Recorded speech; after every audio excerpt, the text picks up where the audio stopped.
A very good afternoon to one and all present here. I am S. Devashri, BA JMC first year, and I feel privileged to welcome you all on behalf of Media School of Delhi Metropolitan Education, a premier college affiliated to Guru Gobind Singh Indraprastha University and approved by Bar Council of India, to the second edition of the world's first 10-day digital live international conference, ICAN 2021. I would like to mention the highlights of previously successfully organized ICANs. ICAN 1 was conducted on the theme India and Changing Aspects of News, held in March 2018. ICAN 2 was all about Indian cinema and alternate networks, that was conducted in November 2018. ICAN 3's theme was Issues of Community, Agenda and News, #Conference for Change. And now we are here with the ICAN4, world's first 10-day digital live international conference.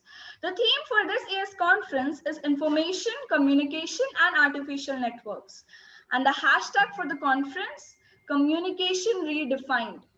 ICAN4 is being organized by DME Media School in collaboration with School of Communication and Creative Arts, Deakin University, Melbourne, Australia.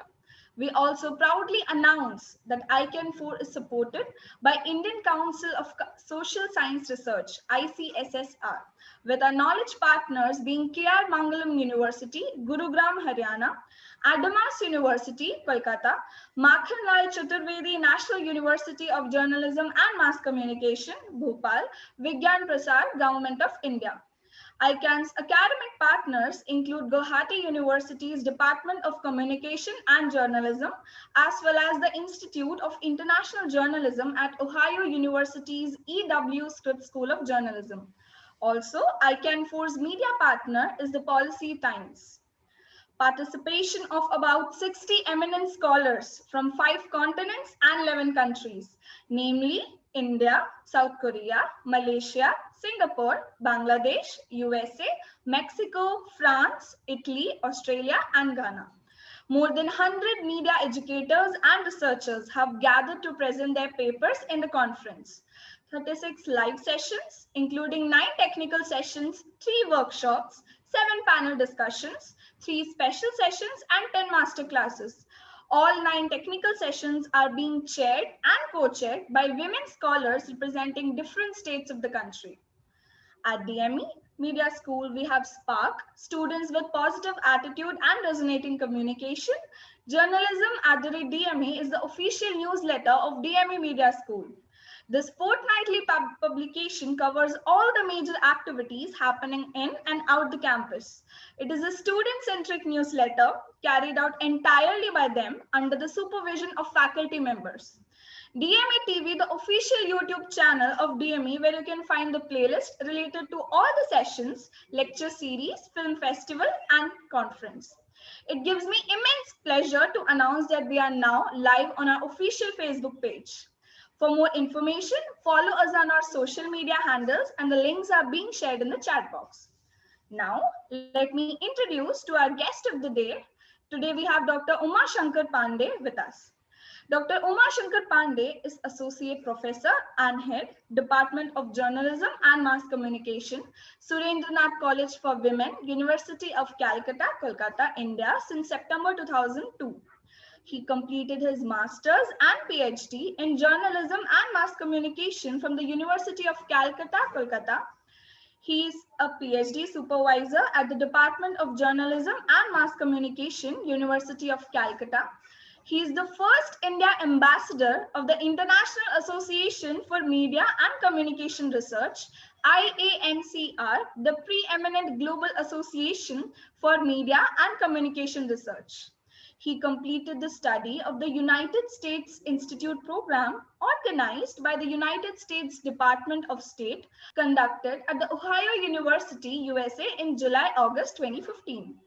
Dr. Pandey is a member board of studies at a number of Indian universities. He has presented papers at a number of international conferences at Minneapolis, Madrid, San Francisco, San Juan, Seattle, Leicester, London, Dublin, Durban, Istanbul, Shanghai, Ho Chi Minh City, Bangkok, Colombo, and Kathmandu. Before joining academics, he was a senior journalist with English National Daily, The Asian Age, Calcutta, an editorial board member of a number of international journals. He has published over 25 papers in referred journals and has authored 4 books. He was awarded the Best Media Educator of India Award by the Business World in November 2018. He has conducted training programs and workshops for corporate communicators, teachers, journalists, and students at different parts of the country on themes including data journalism, conversational intelligence, big data, media literacy, social media analytics, Creative Commons, journalist job satisfaction, framing of election news, etc. Research interests include data journalism, social network analysis, framing of election news, media credibility, journalistic role perceptions. He is also a visiting faculty at a number of national and international universities and institutes. I'd like to welcome you all to today's masterclass on artificial intelligence in journalism. Now I invite Professor Dr. Amrish Saxena, Dean DME Media School, Director, DME Studios and Production, Director, International Relations, Delhi Metropolitan Education, Noida, to give his opening remarks. Thank you, Devishri. It's indeed a matter of great pleasure that Dr. Shankar Pandey is with us today. In the circuit of education, media education particularly, and research, he is a known name, he is a reputed name who has worked extensively in the field of academics and research. And he is a person who is always available for academic purposes. And the kind of work that he is doing is a trendsetter for all young media researchers and educators. And he is particularly so much deep into the research and has been working on so many dimensions and aspects of research, which is a matter of learning for everybody.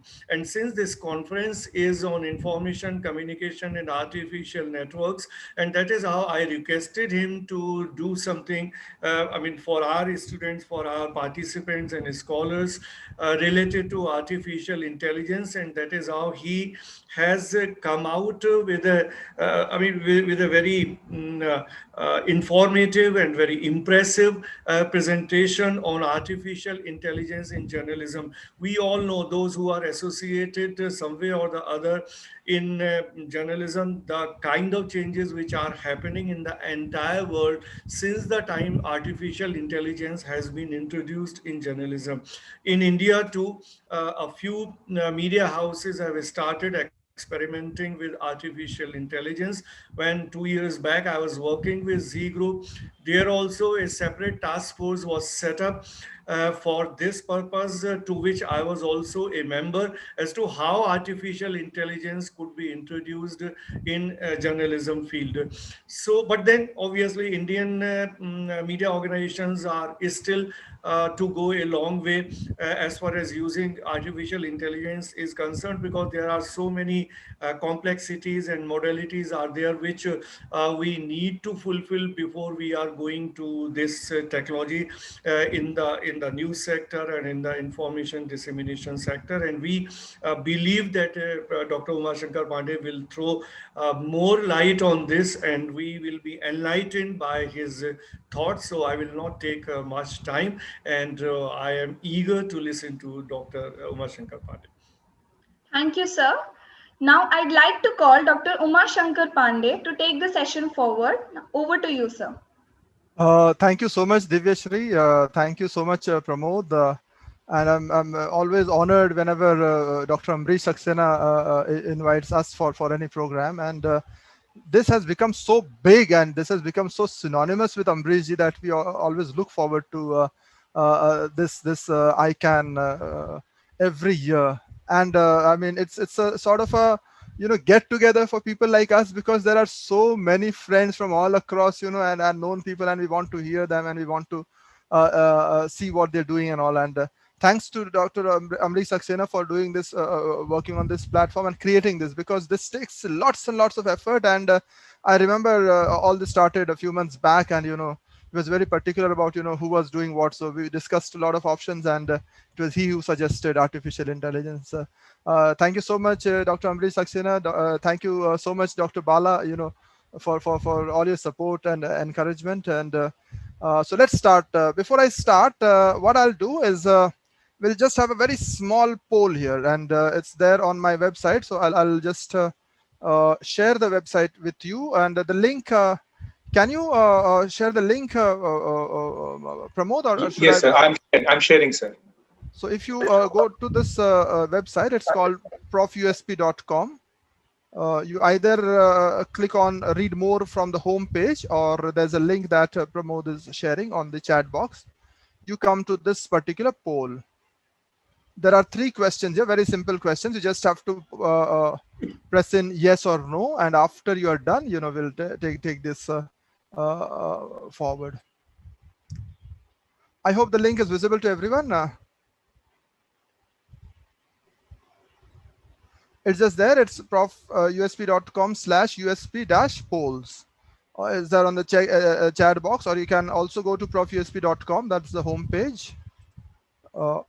And from the home page, if you click on to read more, that's the first thing I've done. And I created that poll with this particular conference in mind.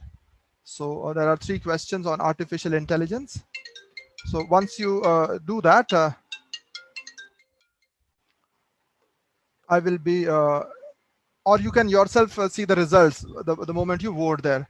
So let me know whether it works. For example, if I vote here right now, I can see the results that 75% of you are saying that it's not there.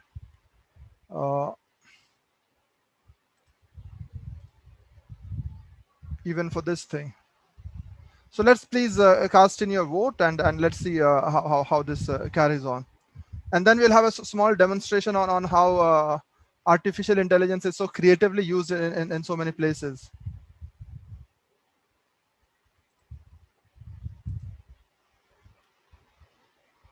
So this is how it stands now, and I'm sure that once you put in your vote, you will be able to see your own results. And this is just a very simple poll, just to test, what is being done.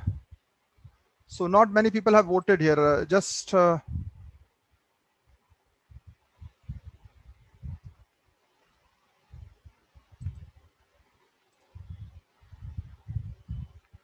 yeah, just 13 or 11 people. So let's have more. I can see about 80 odd people on the screen. So let's have everyone vote on this. Once again, you just go to profusp.com. That's the home page of this particular site.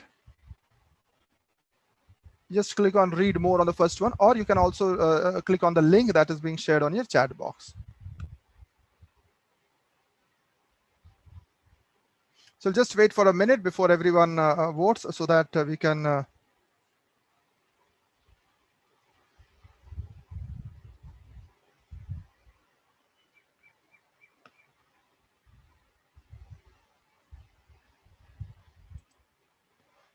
just another 1 minute before you complete the voting. And once I see the number cross,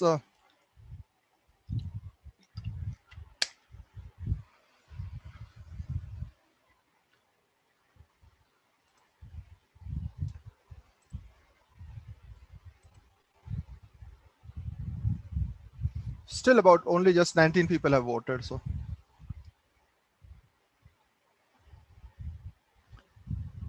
I think these are very, very simple questions, and we want this answer for today's discussion. Will artificial intelligence replace reporters? Will we have kind of robots, or all these programs working in place of reporters? Should coding be taught to media students? Should we have some kind of a coding class for media students? And the third one is artificial intelligence will lead to a loss of jobs. So that's a general question.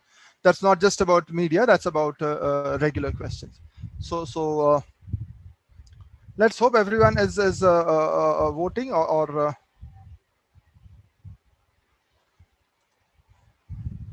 the voting percentage is still less than 25%. So once we have around 40-50%, we can know that the participation is good. Otherwise it means that people are just logging in like that. Anyway, just another 10 seconds before we go in and we close the polls.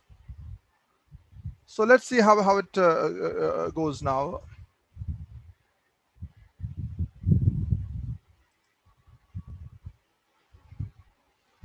Will artificial intelligence replace reporters? About 42% of you say that it will replace reporters. Should coding be taught to media students? A whopping 83% of you say that coding should be taught to media students. Will artificial intelligence lead to loss of jobs? Almost 1 out of 3 suggests that it will lead to a loss of jobs. So anyway, so we close the poll here and we go to the second part of the session, and we'll come back to these things. And this is what is normally seen outside also. But the second question is very reassuring, that we think that some kind of coding should be taught, and we'll see that some kind of coding is in fact very, very good. Not just for data journalism kind of thing, but also to create your own website, or to create your own digital content and all that. So that is a very, very important thing. But many of you think that artificial intelligence will replace reporters, and probably we'll have a discussion on that in today's presentation. So I'll just stop this share, and we'll do some exercises on how artificial intelligence is creatively used around the world. So I will share the screen. So this is a site where you just need to put in a word, and the word you put in will create a poetry like this. So this just takes a little while to populate, but this is how it generally works. They'll ask you for a word. I'm waiting for that particular screen to open up, and the moment it comes up, you will be able to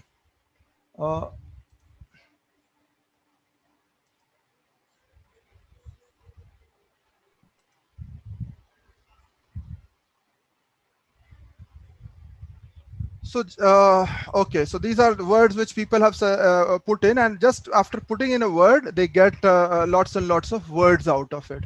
So that is very one important indicator. We'll come and have an explanation of all that as I come along. But this is how this works. We just put in a word. You can I'll just copy that for your own chat box, and you can see whether it works for you.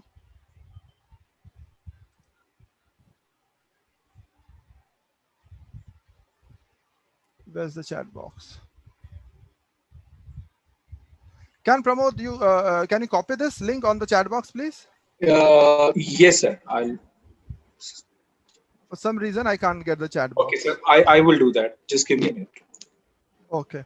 So I want people to just have just a look at what AI intelligence, what artificial intelligence is, and what it does.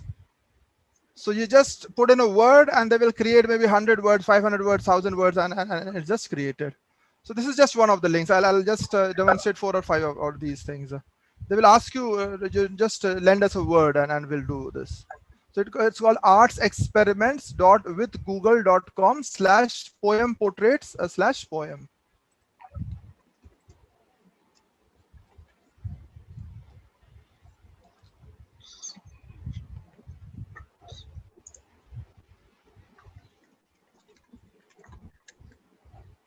So let's begin this. Just suggest me word, any word. Can you see the screen? Okay, let's tell me some word. Okay, let's put in Delhi. So I've donated the word Delhi to this. Is this visible? An algorithm trained on over 2 crore words of 19th century poets. So it's an algorithm. I don't want them to work with my camera, otherwise, So this is the poetry that they have directly created. that Delhi dens below the sun, how sad the truth of the woods and the waves of the sea. I'm not very good with poetry, but I think this makes some sense, or it might not make some sense. But the point is that based on what so many other poets who are writing, based on their kind of style and all, they can create these kind of poetry, and this is how it works. So this is just one demonstration. Let me just talk about another demonstration of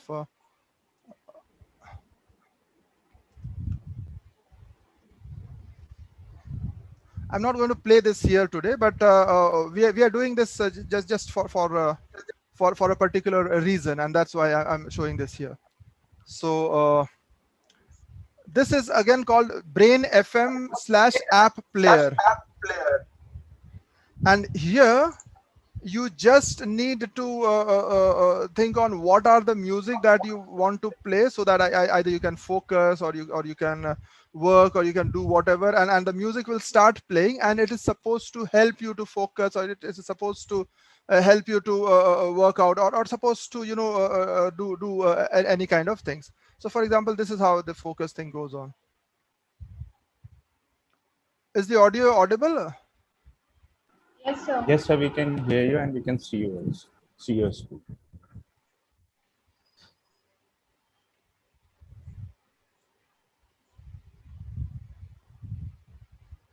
So they say that if you listen to that within 10 minutes, you will get more focus. Anyway, I don't want to waste 10 minutes of this session into all this.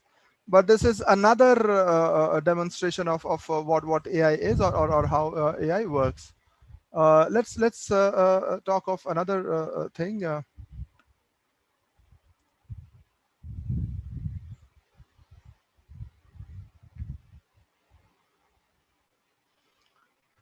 Here, Google just wants to find out what is in front of the camera, and then it will create their own music out of it, or whatever. Just let me launch this experiment.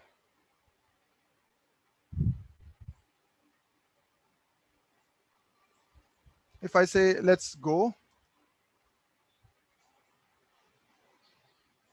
okay, so I can't make it work because the camera is on zoom now. But if I make it point to the camera, it will say, for example, it looks my glasses, it will create a song out of my glasses. Or if it sees my phone or my hand or whatever, it will create that content out of just that in a matter of minutes. Not even minutes, a few seconds. So based on a very small amount of input, we can get something out of it. So just a little bit more. Let's see if we can show you something more.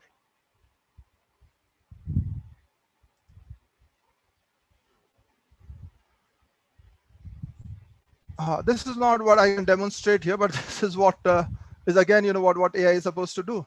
You get stuck at a question, you just click onto it. Again, this is not a kind of a advertisement for any company or whatever. It's just what AI things they can do. So as you can understand, it's based on lots and lots of data which they have already collected, or which is with them. So you have any question, it is on any point of it can be on any particular topic. You just point it and you load it here. They will try and provide you with the answers, or they will get some answers out of it. So that again is another demonstration of what this could be.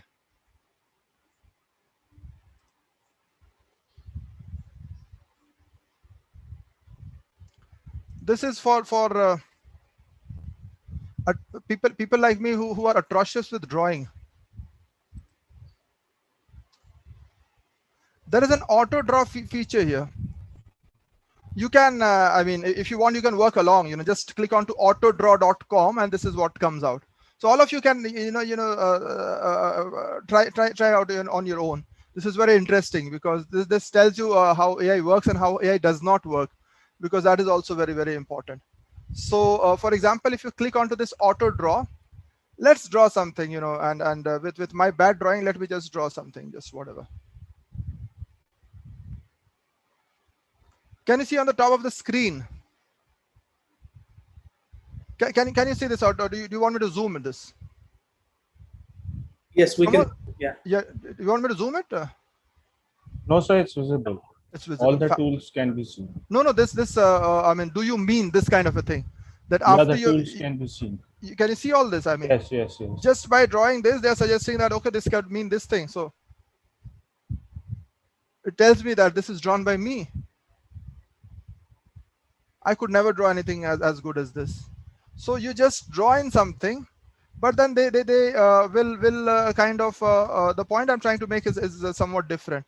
So just whatever. They show me everything. They show me a helmet. They show me a dress. They show me a shoe. They will show me something like this. They will show me something like this, or many other things. They could also show me this. So there are so many options with just that one zigzagged line that I drew. So they are making predictions based on the inputs that they have and based on the input that I'm giving it. So this algorithm has learned that, okay, if somebody gives this input, this could mean this thing, but that is not just one answer they provide. They provide with many answers, and there is a probability for all these things that this could be 80% true, this could be 70% true, this could be 30% true, so on and so forth. I hope this is not very tough. This is just fun, as you can understand. We just need to draw something, and this will tell me that, okay, this could mean a hockey player, or this could mean something. This could mean a cross, or this could mean whatever. So whatever comes to your mind, it gives you all those options, and you can use it to help with your drawing. So it could mean anything. So it could mean a shower, whatever.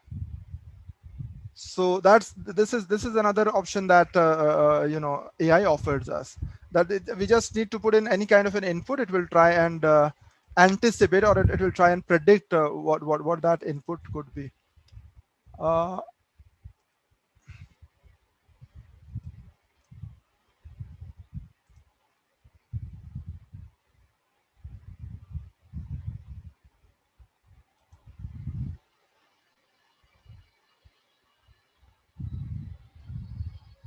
Okay, this is another very interesting thing. The moment I start writing something, it will on the right side of the screen, it will try and generate some images.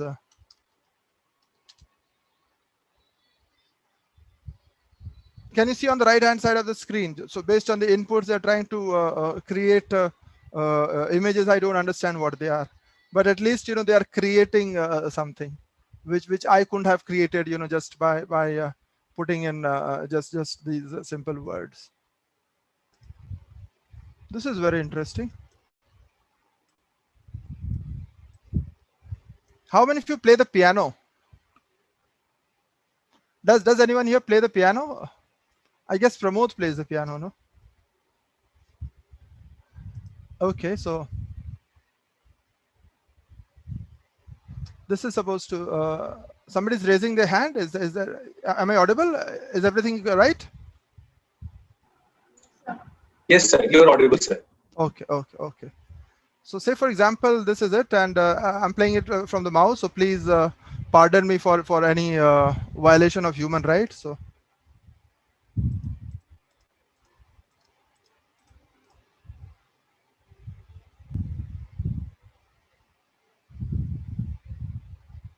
So the algorithm is playing back, a duet. Okay, so you could listen to the first one, right?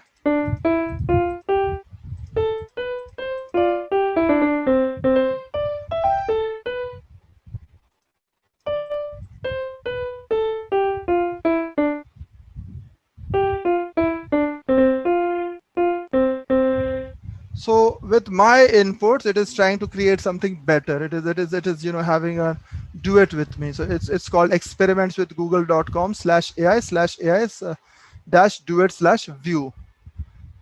So I think we have seen enough of what artificial intelligence can do or cannot do. So we are now on or we can at least have some discussion for the next half an hour on artificial intelligence and journalism. So as I go along, I would love to have questions. I would love to have you. This is what we're going to talk about.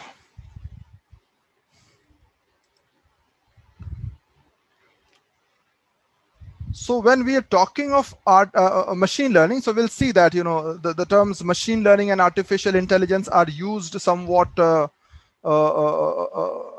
I mean synonymously, but there is a difference. Machine learning is a subset of the larger artificial intelligence. In fact, artificial intelligence depends on machine learning, and this is for people, I'm sure most of the students know what is machine learning and artificial intelligence, but still I would want to make a very quick overview of what machine learning is. So when we talk of machine learning, it does not mean that the machine has a brain made out of metal. It's not that Google suddenly has created all those metallic brains, and when I was trying to work on the piano, or when I was trying to draw something, or when I was trying to put in some words, and all those things that they were generating was because there was some superhuman creature, or somebody who's a non-human sitting and doing all these things. It means that the machine has become more accurate at performing a single specific task, a specific task according to a specific metric, according to a specific measure that we have defined. So when I was giving it the task of playing the piano, it was trying to perform or trying to be more accurate at that particular task based on what it has acquired from so many of those training models. We'll come back to this thing later on. Or the poetry that we saw, that all those things were generated from actual poetry. I will ask Pramod to share a link of a YouTube video which I can't play during the course of today's program, but you can definitely watch it after the program is over.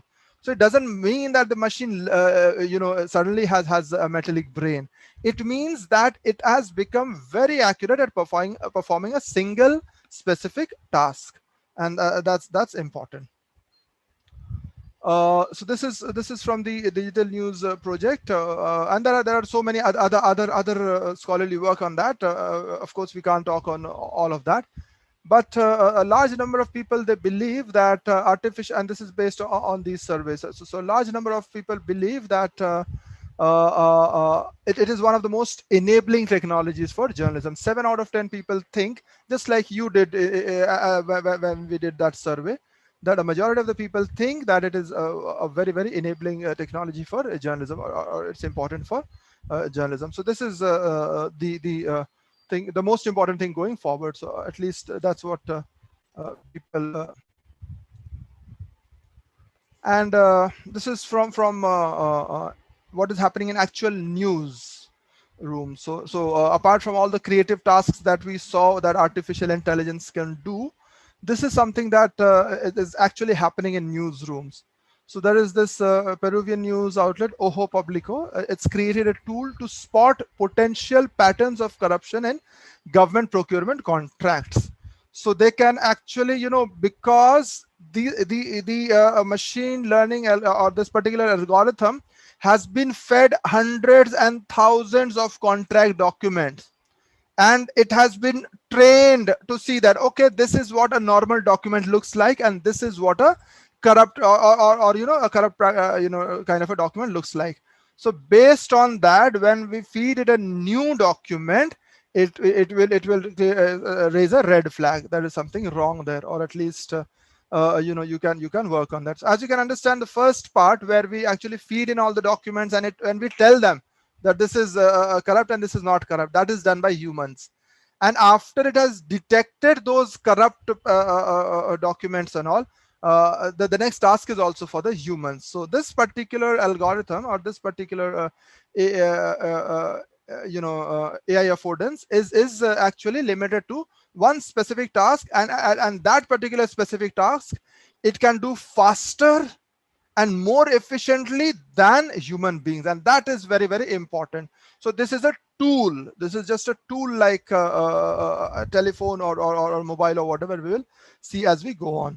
And then this AI powered chatbot, it is already there. It's there that the BBC started, as kind of a pilot project where they were having all this reporting from their own sources and from their official sources. So based on that, they could create that, okay, that this is the question and this is how it can be answered. So it was not an actual person answering that. It was the chatbot which was answering that. So the South China Morning Post, it's using artificial intelligence to identify lookalike audiences. So they can identify who are the audiences which are very similar to the ones who are reading my newspaper. The Reuters news agency has used speech to text technology to add time coded transcripts. So they have videos ranging from 1896. It's as you can understand, more than 125 years old. So all this has been transcribed and time coded. So if you want to look at a particular time, what happened, you can just go there. So it makes searching a lot easier, and searching key moments. You wanted to find out what happened in on 14th of August 1947. So it's easier there. So artificial intelligence, as we've just learned, makes it possible for machines to learn from experience. So why has Google put out all those things out in the open? So that it can learn from us. Just the other day, I had ordered food from one of those, things, and the person on the phone who was calling me, the moment the way he was pronouncing Swiggy, I couldn't make out. I asked him 5 times, where are you from? But his accent was very, very, unclear to me. But you ask Siri or you ask Alexa or you ask anybody, they are trained on hundreds and thousands and millions of these accents, and they can get very better at understanding what is happening. So they learn from experience, and they learn from experience on a continuous basis. When I was drawing on the auto draw feature on the thing that I just showed you on the internet, or when I was trying to put in the canopies, or when I was trying to put in the words or whatever, that particular algorithm was learning that very moment also. So they are learning from experience. We'll talk of natural language processing in a moment's time.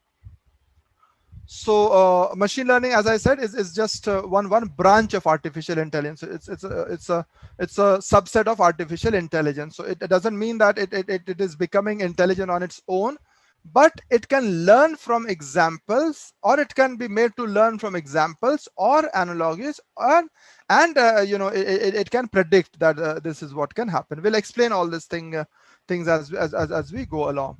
So it's basically what happens in machine learning. It's I'm not going to get into the technical details, but all these are the things that we can do. So the common practice is to provide all the data. For example, if I want to train some algorithm on the characteristics of the students of DME, then I will put in all the data about all the students, and will divide that into 2. One is the training set. Training set means I'm training the model that, okay, this means an intelligence student, this means a media student, this means a science student, whatever. I train the model, and then the model will adapt itself, and then we test the model, and then after testing we can again repeat this process.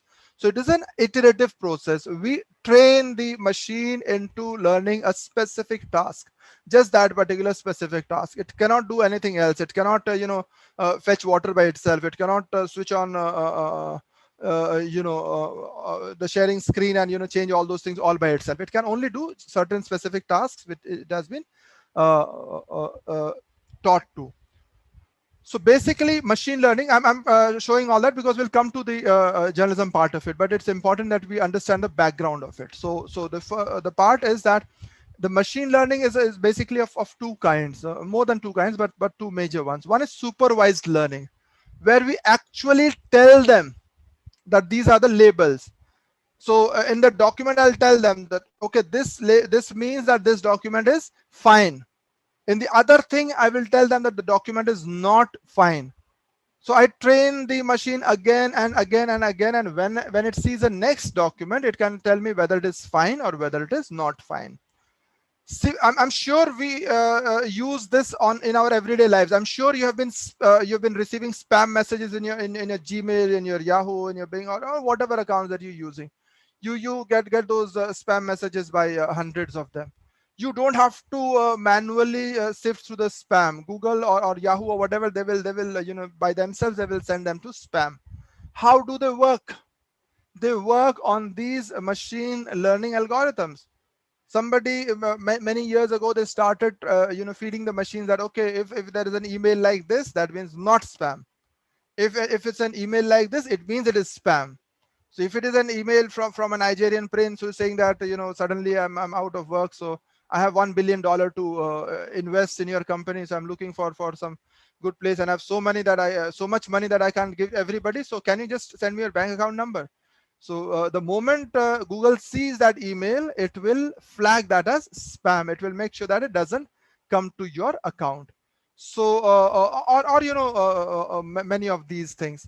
So this is supervised learning, where you have taught machines that, okay, this is spam and this is not spam. And of course, as you can understand, it cannot always be 100% perfect, because we saw with the drawing also, we saw with the piano also, we saw with the poem also, that these predictive capacities, they are of a particular probability, they are of a particular percentage. So it's based on those kind of inputs, and it keeps on learning.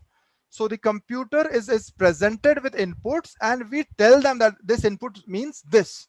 So it is able to identify a similar input when it is provided with that particular input later on. So that is supervised learning. In unsupervised learning, we don't give them the categories. We ask them that, okay, you try and discuss what these categories are. So I will not get into all those details. This is another way in which the program works, that if it correctly predicts, we give them a positive marks. If it does not predict correctly, we give them a negative mark. So this reinforcement carries on, and the program gets or the algorithm gets improved again and again. So another anecdotal story. So I'm sure we realize that whenever we are putting out a tweet for a company or whatever, there are these chat bots which respond. So they are trained to respond to certain messages. So if you say that, okay, I liked flying with your airline, it was very good, I'm thankful for your experience and so on. So based on like and thankful and good and all that, they understand that, okay, it is praising me. They will respond immediately, thank you for your response, we are happy that we could serve you, please come back again, or something like that. But, and here's a catch, what if human beings, as they are so used to, if people decided to become sarcastic? So that you got me late, and I'm so happy that you got me 24 hours late, and when I went to your staff, they were so kind that they did not talk to me or whatever. This is sarcasm. The person who's writing that does not mean to say what he's trying to say. He means something else. But the algorithm, because it has been trained in a certain manner, it might again say thank you. It doesn't realize that. So then again, people who are working at the back end, they will know that, okay, this is how it needs to be retrained, and that's how you carry forward.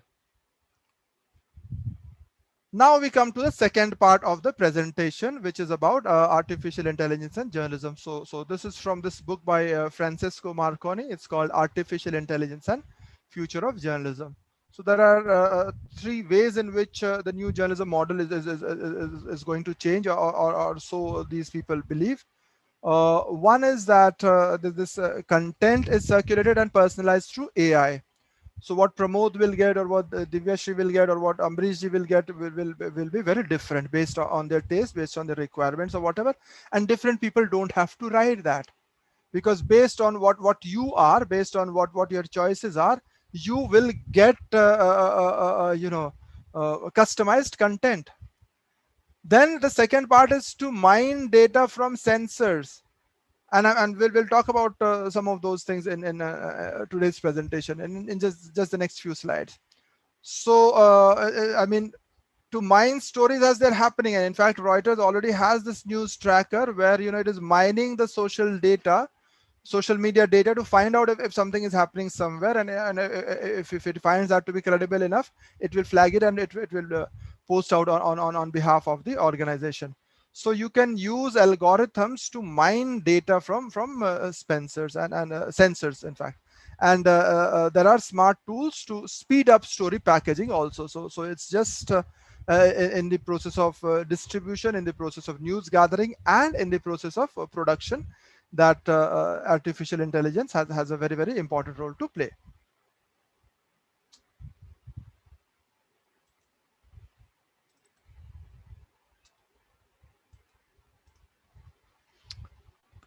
So there are three different things there, and I would want you to just understand that. One is natural language processing, the other is natural language generation, and the third thing is natural language understanding.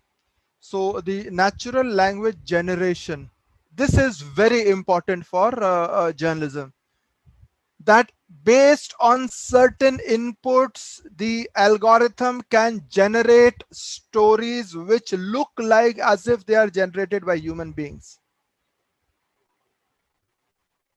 I just need to put in templates, just in a few words, and just say that, okay, this is what I want to do. And we'll just see that we can create 10 different kinds of stories from the same input. Natural language understanding, whether the machine can understand natural language, because as we just understood, that language is too complex for machines to understand.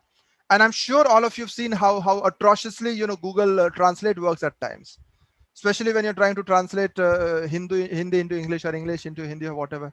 Or when there are posts in Malayalam or Tamil or Telugu on Facebook, and you want to make a sense of that from the English translations, you can just get a some broad sense, but there is never kind of a there is never an exact translation. That's because that understanding is never complete. And the second part, I'm sure you've noticed that when we are typing a message on Google, it will tell me that what is the next word.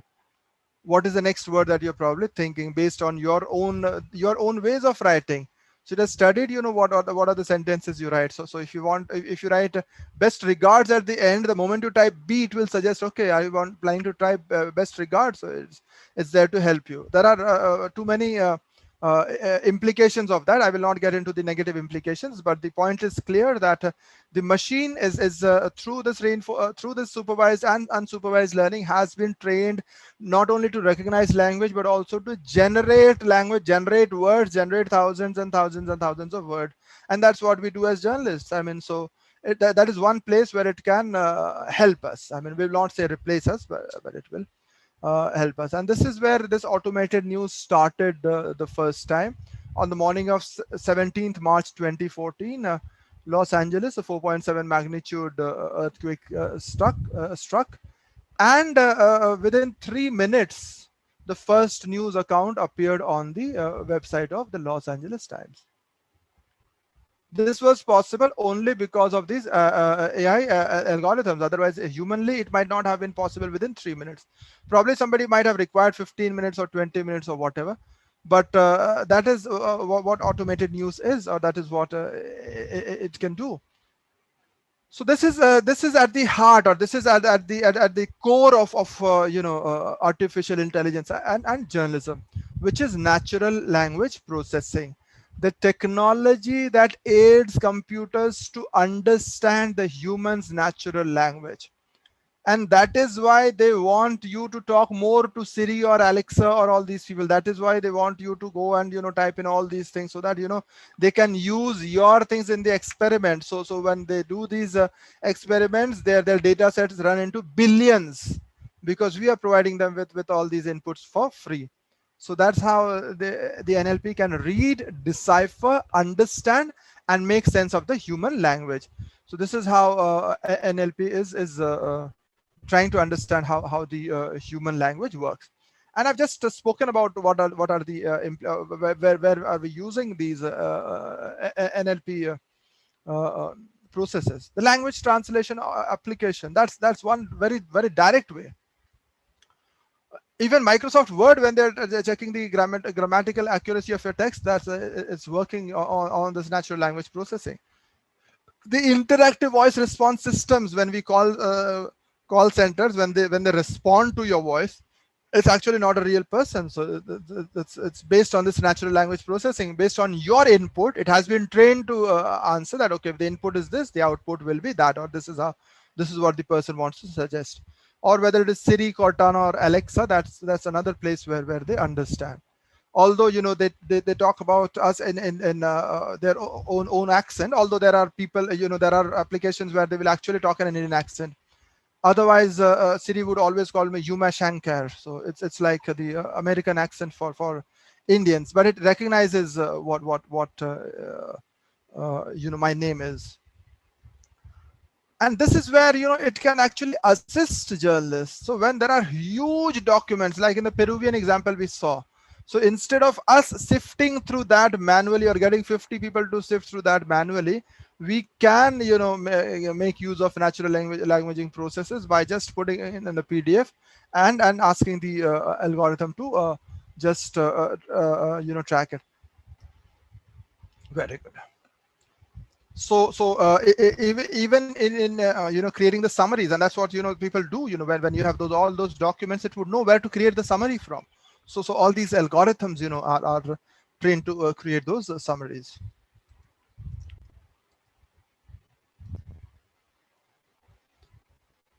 Process of producing meaningful phrases and sentences. Just put in certain inputs and the algorithm can produce meaningful phrases and sentences. And that's not all. I mean, there's much, and we'll talk of some of these algorithms which are already there, and you can have a look at that maybe at a later time. So it automatically generates these narratives. So it can be a descriptive thing, it can be a summary, it can be any kind of an output, and we'll see that how it can be customized to individuals, and it can do that at a huge speed, within a matter of seconds, within a matter of minutes. And that's where we can adopt its we can make use of this make use of these this technology. So this is one of the NLG, natural language generation. It's called the Arria NLG. So it is from their website. So this is what it says. It's a form of artificial intelligence that transforms structured data into natural language.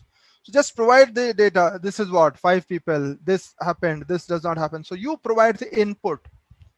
Then it will replicate the human process of analyzing and communicating the data insights. So it turns data into written or spoken narrative at machine speed and at a massive scale. So with just data, with just tables, it can create stories. You just give them the data that this is what it is, and based on their machine learning capacities, it can create words out of that. So AI is able to write up, for example, there is a match, the Euro Cup or whatever, or even the cricket matches or whatever. So there's an IPL match between Kolkata and Delhi, for example. So this algorithm or this NLG program can write stories both for the Delhi audience and for the Kolkata audience and for different kind of audiences that you tell them that there could exist, because the Delhi audience would want Delhi to win or would want stories from a Delhi perspective. The Kolkata audience would want stories that show that Kolkata Knight Riders is winning, and they would want stories from a Kolkata perspective or from other perspectives. So 10 different matches on the same day with 10 different people in mind, or with as many different people in mind as possible. But it helps the journalist to focus on the analysis. The journalist's job is more creative. All the hard work that we had to do. Remember, there was a time when there were no photocopying machines. Can you imagine? I mean, you can't. I mean, you can't even imagine that there was a time when there were no computers. People were supposed to write with hand. We've seen, it was there. So all these machines did not mean that, and imagine there was a point of time when there was no paper. And if you search for Google, you'll find out, very, very well-known philosophers saying that, okay, the discovery of paper is not good because people will become lazy. They will not memorize. So we should not have paper, because because you are having paper, they can just read, and they can, so they don't have to put things to memory. There was the same thing about what when the printing press came in. The same thing, that printing press would not be a good thing. It will lead to a lot of humans will lose their creativity, the memory, and all those things. So this is a bad thing. So similarly, this is just a tool, as we said. This is speeding up a lot of things that we are doing, and as we can understand, this is what the machine has been fed to do, or it has learned from us, or it has learned to understand and recognize that, okay, this is how language is produced. So it can do that hard work. You don't have to do the hard work of writing the 10 copies again and again. So it's just doing that hard work for you, but you can focus your work onto or you can focus your attention into other things. So this is about narrative. So I will not talk more about all that, but just see this. I'm sure you can see that on your screen. So with the same input, these algorithms, they can create in so many different forms of storytelling. It can create photo galleries, it can create timelines, it can create short videos, chatbots, newsletters, some of these VR applications, data visualizations, listicles, long form stories, alerts, explainers, and even some audio experiences. So just putting in one kind of data, and you're getting out all this out of the algorithm. So this is leading to new forms of storytelling. This is leading to new forms of audiences. This is leading to new forms of content creation. So as I said, it can help us create tailor-made content based on what people want to see. There are downsides of it. Just at another webinar, I was talking about how these algorithms are leading to these echo chambers or filter bubbles being perpetuated.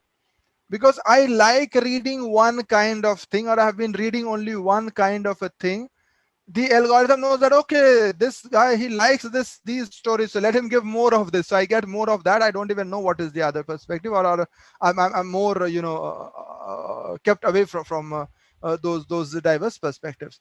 But at another end, this can just create those tailor-made content based on the personality of the person. It can be on the tone, it can be on the location, it can be on the time of the day, and more. And of course, we understand that the time matters a lot. Because if you talk of maybe an FM listener, the taste of the FM listener during the the entire day changes. In the morning, the FM listener wants those active songs, the peppy songs, because he's getting ready for work and all. In the afternoon, he wants songs which are much softer, and the RJs, they can talk for longer, because the same person is looking for more softer songs in the afternoon. When in the evening, the same person wants again peppier songs, because he's coming back home, and he's again active again. And maybe the night times, you will see the RJs, they are always talking in a hushed voice. They're almost whispering, they are. So the tone changes in the course of a day. So the AI would know when to do that. And the other thing is that all those surveillance giants, they would know that when are you in the right mood to buy a new pair of jeans, which otherwise you might not have bought, but you have got the message at that point of time, so that you are you're in a good mood. So this emotional intelligence is also one very important aspect of it. Knowing when Pramod is outraged, so I can send him more. See, this is what it is, so that I can outrage him more, and I can get him to get me. So this is these are the things that they have all those insights. And this is where I'm not talking of surveillance. That is for another day, another time. But this is the importance of tailor-made content according to its readers. I can decide about the readers, and I can create tailor-made sentence. It can be, as I said, it can be of different forms. It can be short passages, long passages, this, that, or whatever, based on just that same content. So they are turning news stories, that turns a news story into visual story. In fact, in the first part of today's presentation, I showed you that just putting in certain words, you can create images out of that. So this is happening. So you can have summarized options, you can have audio versions, you can have synthetic voices, you can have a lot of those things just based on these inputs. So this automation of multimedia formats is also happening, and this can lead to a lot of other things. For example, you need to find out how many people attended a particular rally. So this thing can be used to provide you with a more verifiable means of finding that out. It can search for photographs to look for certain kinds of things. It can look for causal links or correlations within the data. And there, another program I remember, Ambrish had invited me, and we had spoken very, very elaborately on data. I will not get there. But humans will always be needed for explainability. It's just that our job is changing. The work that we are doing is changing. We don't have to write by hand. We are writing by computers. We don't have to work on our calculators. We are working on Excel or Google Sheets. Now these things will be done by the algorithm, and we'll be doing other things like feeding in them, like creating the templates, like explanation, like doing all these things. So it's just that the kind of expertise that we require, or the kind of skills we require, is changing. That is important. So humans will always be needed. This is from this journal, Journalism Practice, and it's a Routledge journal, Taylor and Francis, and this is from 2014, and this is the article by Christopher Clerwell, and it was found out that news audiences could not distinguish between automated and human journalism. So if there was an article created by natural language generation, and it was written by Ambrishji or by me or whatever, they would not be able to distinguish whether we have written it or whether Narrativa or the other sites that we've spoken, they have written it. But as we say that behind the scenes, we need all these human beings to make the stories out of that, or we need to put that data. That is something that we have to do. The machine cannot find out what is happening in Delhi Secretariat or what's happening in Mumbai Secretariat or whatever. We have to put in the data. It's just that the output is in a different format, and I'm controlling it, or I have to work in a very different format there. So as I said earlier, just like the telephone or the word processor, artificial intelligence is just another tool in the journalist's armory. Jobs that involve creativity, ideation, and empathy, they can never be automated. They will always remain human. But AI accelerates the process of collecting and contextualizing data. So this collection of data and contextualizing and the fast processing and the processing at a massive scale, that is what AI is very good at. Even in news gathering, as I said it earlier, so I can just very quickly go over this, that this news tracer, it can find out whatever is happening and gives every news a confidence score that this is good or bad. Then this is this is another option of graphext, which helps you develop and kind of test your hypothesis in matter of minutes. So data miner, it provides real-time alerts for newsrooms. So we have Factiva and all those things. So there are lots and lots of these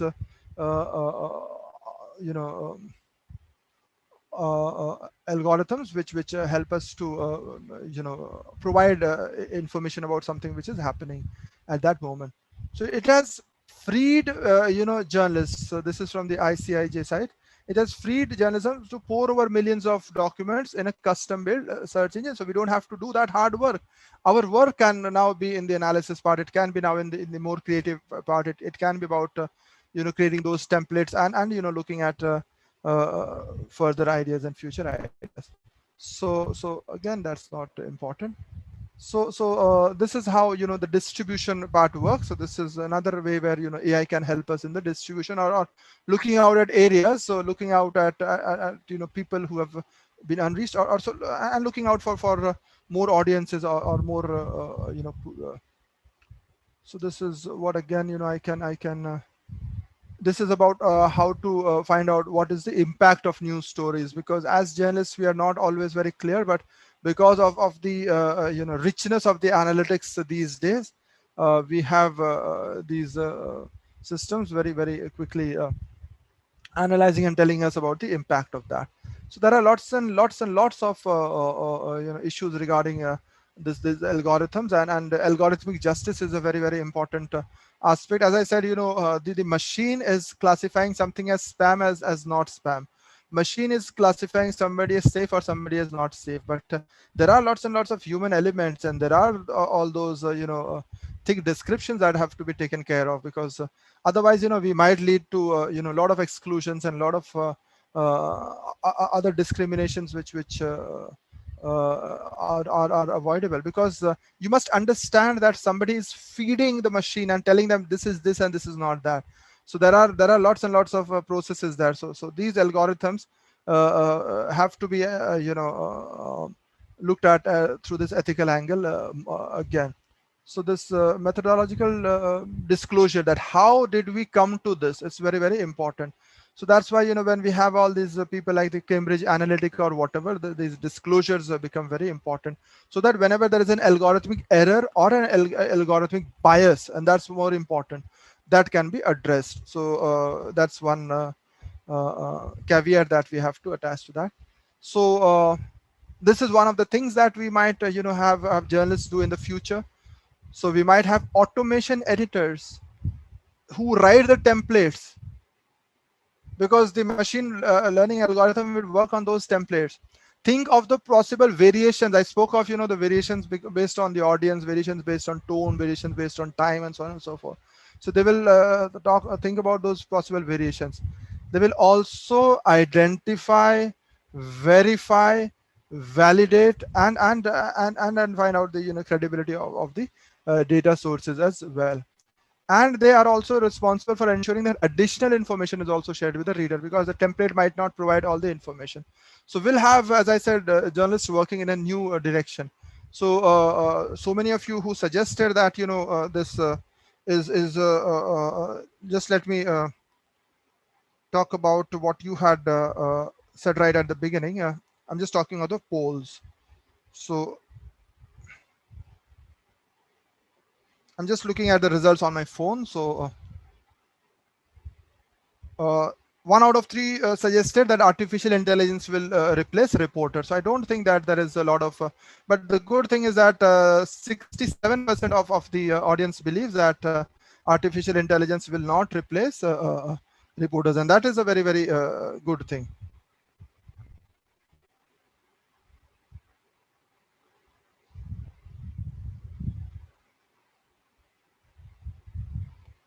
So 65% believe that the artificial intelligence will not replace reporters. Should coding be taught to media students? And about 83% of you had suggested that coding should be taught to media students, and you can understand that this is where the future is. Artificial intelligence will lead to a loss of jobs. 40% of you think that it will not lead to a loss of jobs. So as we say, that it's only the jobs will be in a different category. But again, there are issues of diversity and everybody getting an equal opportunity and all that. So we will have lots and lots of work on the data journalists as well, people who can leverage the data science methods, because as we understand, we are dealing with all those structured data to create these templates. But to run sophisticated analysis, to conduct investigations, you will need reporters with the domain experience, people who work in the child rights issue, for example, or people who work on climate change, for example, people who have an expertise in dealing with the women's issues, for example, or youth issues, for example. So we need those kind of people as well. So it's not just that. Again, one quote by Cathy O'Neill: algorithms are nothing but opinions embedded in code. So just a thought to ponder over. So I'll end here, and I'll be happy to take in any question. Thank you, sir, for such an interesting and insightful session. Now I request Mr. Pramod Kumar Pandey, Assistant Professor, Media School, Delhi Metropolitan Education, to moderate the question and answer session. Over to you, sir. Thank you very much, Divyasri. Well, sir, there are a lot of participants who've been asking questions. And, I just want to ask you one thing, and it is a question that is asked from one of the participants. Like a friend of mine who works for in the field of globalization has told me that while working for about 15 to 18 years for the, various companies that are dealing with the content localization, he said that there has been a lot of change and increase in the accuracy of Google Translate. So where, while around 5 or 6 years back, the Google Translate option was, or the tool was providing 80 to 90% results. Now it has gone above 95. It's nearing 99%. And he believes, like you also said, that it is experience-based learning. What you said about, machine learning. So there's this question from one of the participants who says that, with so much emphasis being laid on the artificial intelligence, when we know that technology replaces human labor, and India is in need of more jobs and more job creation opportunities, then how are you so convinced about technology not taking up people's jobs? And especially he mentions that in case of journalism, it is one area where anyone can enter. Like for somebody to be a lawyer, there needs to be a law degree, and then that person is a registered lawyer. Same goes for other professions like medical.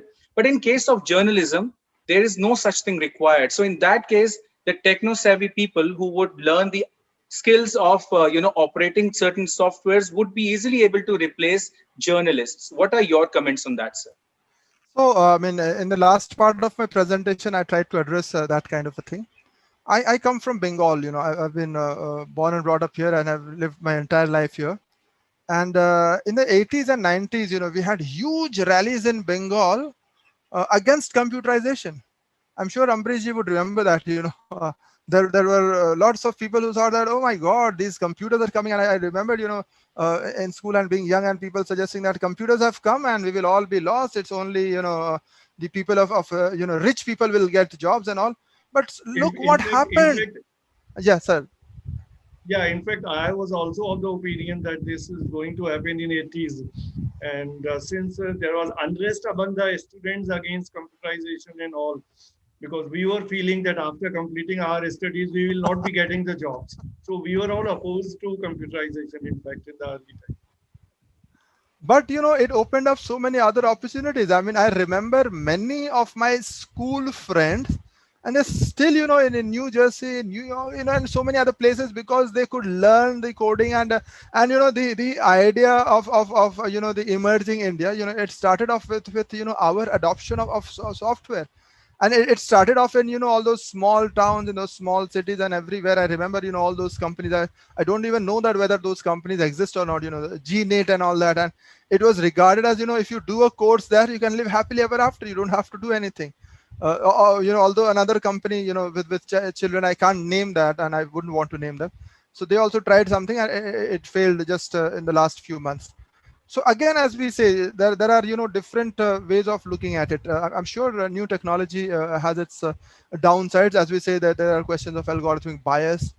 But then another very, very simple example I want to give you, and this is from the field of economics. A lot of our jute mill workers, they became unemployable beyond a time, because with new technology, they did not or they could not have another skill set to work in another field, or maybe in a related field in a new setup. And that's where these problems started coming. So we will have to think of realizing that again, it will take a lot of time. But there are too many things changing. The old revenue models, and one big newspaper in Bengal had stopped giving those monthly subscriptions. So that is one of the biggest newspaper houses. It's not even giving you subscription coupons these days. So you have to buy it, or they get it on the digital platform or whatever. So the ecosystem, the media ecosystem or the economics is changing. So I'm sure that we'll have to adapt to that, but the knowledge of people in the domain area will remain, because I mean, when computers came to the newsrooms, I remember in the late 90s and in the early 2000s, at ACNH Calcutta, we were among the first to adopt the use of computers. So page making on a computer was like such a big thing. I mean, people were using scissors and doing it on, I'm sure if you know how it was done. But then the same people adopted and adapted, the same persons who would find it very difficult, they had to, because as they say that, because when and people have repeated this again and again, that no power on earth can stop an idea whose time has come.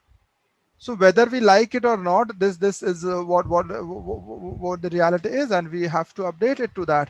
So, but I'm sure there are other opportunities. There are ways in which the newsroom will evolve. There are ways in which your work will evolve. It will no longer be about the same model of work we were doing. But this is what we'll have to deal with. But as I said, we need people to put in those things, and just a computer person will not be enough, because we will need the person with experience in the area of journalism as well. Otherwise, only a person with a knowledge of these computer algorithms, or somebody knows Python or PHP or all these things, only that will not be enough to somebody who knows the machine learning algorithms will not be enough to create content. He can do the one part of it. So you need another domain expert to help him with that. And as I said in one of those slides, there are so many other story ideas. There are so many other ways of looking at what can be done. Thank you, sir. There is another question from one of the participants, Mr. Nilanjan Saha. He's asking, how is it possible to filter wrong or fake experience? Is it only dependent on the trends? I think it is in the context of the experience-based learning that you were mentioning at that time. Yeah, so I mean, the algorithms, they have their ways of adapting to these things, and I spoke of reinforcement learning. So there is a way in which, as I was suggesting, these things keep on getting better. Earlier, these chatbots would never be able to recognize sarcasm. If you said something with sarcasm, they would never have been able to realize it. But now they're getting better at it. So I mean, this keeps on getting better. But again, as you can understand, these are based on mathematical models. These are based on human inputs. These are based on many other characteristics. So this is it's an iterative process. It keeps on changing. So just to be putting it very simply, I mean, the computer coding works on if then kind of a logic, that if something is having four legs, two things, either two ears, or a furry thing or whatever, then it is a cat. So this is the logic in which it works. The machine learning works on something else. You feed the machine with hundreds and hundreds of cat pictures of from various angles, from various countries, from various places, and the next time it sees a picture of a cat, it is able to recognize it. So it is based on if instead of cats you start putting in pictures of dogs, and you tell the machine that this is a dog, next time it will recognize dogs as cats. So it is I mean based on, but as I said, this is refined, and this is based on the reinforcement learning. So if it predicts something wrong, it is penalized, so the model gets reinforced on that. And there are some wonderful some of these options I showed you at the beginning of the session. Okay, sir, there is one question by Anita ma'am, who is asking, when repetitive patterns are emulated by the artificial intelligence as a facilitator, how are the high-end human interfaces maintained, or how they are able to maintain the meaning and the upper hand in this entire process? Yeah, so as we say that this is something that has come out of this is a fallout of a human intelligence. So the machine intelligence is just what we make them intelligent. We tell them that, okay, this is what intelligence, and this is not what is. So as I was suggesting, there are lots and lots of things that happen. There is a concept known as mediated sociality. when Facebook tells me, it shows me a picture of me and Ambriji last year in Calcutta. That's when I suddenly think, okay, yes, I haven't spoken to Ambriji for a long time, so let me call him up, or let me just wish him, or whatever. So a lot of these things are happening because the algorithms, they suddenly decide that, okay, let's remind him that, okay, I met Pramod in Hisar 2 years back, 3 years back, so let him, know that, I had met Pramod then, so that I can call him and, I can talk him. So there is a lot of this is mediated, but again, then, there are these human interventions, and I'm sure that I mean, again, this is all, cognitive. Again, it depends on personalities. Again, it depends on lots and lots of other factors, because when there is emotionality attached to certain things, and that's where, things become a lot more rigid. So then we, all this confirmation bias and all those things come in, and then I'm not willing to accept anything else. If you try to persuade me, I'll just put it off. So it depends on a lot of other contextual factors. It depends on a lot of cognitive factors. It depends on the level of emotions attached, and it depends on many other things. So this is important. Okay.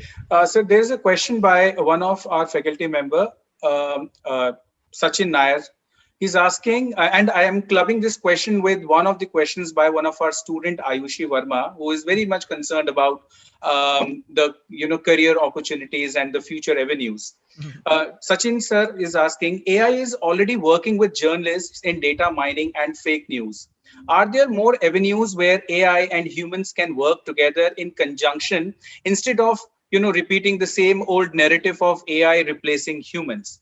And because the student is asking about the future and what all career opportunities are there, so if these two questions can be answered in one by Yeah, I mean, I'm sure. I mean, if you watched the presentation, you would have realized that we've covered a wide range of areas in which AI is working, right from the production of news to the creation of tailor-made content, to the distribution, to the user experience, to trying to find out newer markets, and so many other avenues. So we've covered almost 7 or 8 of these opportunities. So these are all the opportunities which have already been discussed in today's discussion. Thank you. With that, we have our last question from one of the participant, Devika, who's a PhD scholar, who's asking, what do you think about tech giants' role in pushing artificial intelligence's role in Indian journalism? Yeah, so there are thanks, Devika. Yes, she's known to me. So and she's doing a PhD on the topic of artificial intelligence. So thank you for the question. So there are many things involved here. At one end is the requirement of this tech giants, or these big Google or Twitter and all these people to have as much data inputs as possible, just to refine their own models, and to it's a part of their economic models, because they survive on these things. Because as we say, that the amount of insight these people have into our personalities and our emotional state, and the power that they have of nudging us towards a particular action, is immense. And these things will have a bigger role in politics, in convincing voters, in convincing people about issues, and so on and so forth, because it's a lot more pervasive than we think it is, because we are dealing with a very new kind of paradigm. So this is something that will carry on. So it's not only about technology, it's about the entire ecosystem involved in all these things. So this is something that again, when we talk of things like Internet of Things, where everything will be on sensor and everything will be connected, again, that is something of belonging to the surveillance economics, as we say. I don't want to get into that debate on surveillance. As I said, we've discussed on that at a different level. But this is all these are interlinked. So these have a very important role. This is not only just about journalism. This is about every other field. It will be all. So I don't know whether those driverless cars will become a reality or not. But a lot of things which are sensor based. That is of course a reality. Thank you very much, sir. With that, we come to the end of the question answer session. Thank you very much for so comprehensively answering all the questions and giving us those insights. With this, I would request Divyashree to take over and take the program forward. Thank you very much, sir. Thank you, sir. Now I would like to call Professor Dr. Susmita Bala, Head DME Media School, Delhi Metropolitan Education, to give the concluding remarks. Thank you, Divyashree. Thanks, Dr. Shankar Pandey. You have opened our eyes. We understand machine learning will be revolution to journalism. You also removed our apprehensions. Men, women will remain relevant. Yes, creativity, idealism, and empathy will be with us. It will help only in collection and contextualization of data. So thank you, sir. Thanks a lot. Thank you. Thank you, ma'am. Thank you, sir. Yeah. I extend my heartiest gratitude to our guest, Dr. Shankar Pandey, for such an eye-opening discussion. I would also extend my gratitude to Professor Dr. Amrish Saxena, Dean DME Media School, Convener ICAN4, and Professor Dr. Susmita Bala, Head DME Media School, Chief Associate Convener, for the ideation and planning of all the sessions. I would like to thank Ms. Manmeet Kaur, Dr. Manasvi Maheshwari, Ms. Shruti V.S., Ms. Mudita Raj, and Mr. Mohammad Kamil for their constant support and guidance. I would like to thank Mr. Ritik Ghosh, Mr. Sumantra Sarthi Das, Mr. Sachin Nair, and Mr. Yogesh Sharma for providing the overall digital operations for ICAN4. I would now like to thank our entire team, all faculty members and students who have worked day and night facing all the challenges and obstacles of the pandemic to make this conference happen. Dear participants, don't forget to drop your valuable feedback on the link posted in the chat box. Follow our social media handles for more updates and information. And I must thank all our participants who joined this session. The next session would be in the next 2 hours, a special session about the unveiling of the book, The Practice of Public Relations, by Miss Catherine Lencioni, author and PR professional from New Jersey, USA. And stay tuned for the next upcoming sessions. Thank you and have a great day.